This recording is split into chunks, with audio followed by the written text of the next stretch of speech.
Korea जिला के चिरमिरी स्थित NCPH क्लब में मजदूर दिवस के उपलक्ष्य में कवि सम्मेलन काव्य नशा के आयोजन हुई। इस सम्मेलन श्रमिक परिवार NCPH उप क्षेत्र चिरमिरी के माध्यम ले आयोजित हुई। कार्यक्रम की शुरुआत मां सरस्वती के छाया चित्र के आगू दीप प्रज्वलित करके करे गई।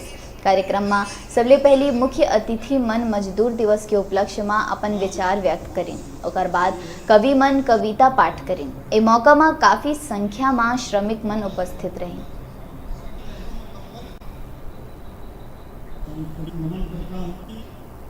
NCPH काव्य प्रबंधन के प्रमुख क्षेत्रीय प्रबंधन यही संदेश है। उनकी जो मेहनत है, जो दिन रात खत्म है, वो इन कविताओं से थोड़ी बहुत उससे निजात पाएँ, उनको आनंद आए, माहौल में हल्कापन हो और वो इसी तरह से सीख भी जाए अपनी इंडस्ट्री के लिए, अपने परिवार के लिए, अपने बच्चों के लिए। कैसे हुआ कि आज आपने कवि सम्मेलन का आयोजन किया? इससे पहले तो कभी नहीं हुआ। हाँ, ये पहली कोशिश है।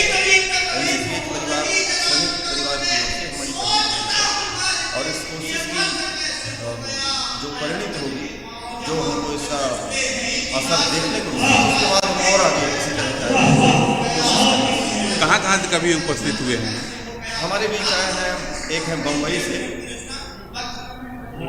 एक रीवा से, एक और अपने अंचल के भी 3-4 लोग हैं।